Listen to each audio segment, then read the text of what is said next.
गाँव में पशिंट हाथीपल कटक जिला आठगड़ सुकासन जंगल बाहरी गाँव में पशिले 6 टिकी हाथीपल महानदी पार हुई चंदका डमपड़ा अभयारण्य को फेरिबा बेले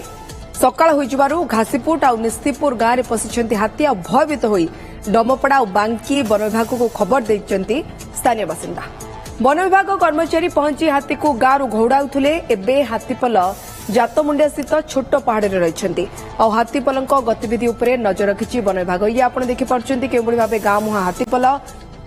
एवं कटक जिला आठगड़ सुकासन जंगल बाहरी एवं गाँव में पशिंट 6 टिकिया हाथीपल जहाँ दृश्य आप देखिपार्चंती छोट हाथी रही बड़ हाथी रही महानदी पार हुई चंदका डमपड़ा अभयारण्य को फेरिबा बेले जेहेतु सकाळ होगला से माने गाँ मुहां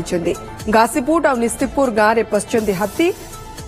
भयभीत होई डमपड़ा बांकी वन विभाग को भी स्थानीय बासिंदा ग्रामवासी खबर देते वन विभाग कर्मचारी पहुंची हाथी को गाँव घौड़ाइबार दृश्य आप देखुंत गाँ भितर पशिले एवं हाथी को गाँव घौड़ा किंतु कहुच्छी जातमुंडिया स्थित एक छोट पहाड़ रही से काले लुचिकी रही।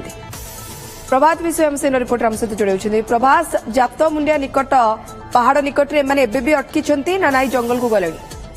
देखो बांकी और आठगड़ अंचल हाथी आसवा ये कौन प्रकार गोटे नुआ कथा नुहे किंतु हाथी माने आसती और जंगल को फेरी जाती किंतु समय समय से सकाळ हो जाए से हाथी गुड़िक कौन से पाख जंगल में रही जाती जापारते नहीं एवं संध्या हेले पुणी जंगल को फेरती से क्रम महानदी पार ही आठगड़ सुकासन जंगल चंदका चंपड़ा जंगल को हाथी जो पल रही सी फेरुले कि आज जो हठात सकाळ हो निस्तीपुर और घासीपुट यही अंचल फसिकी रही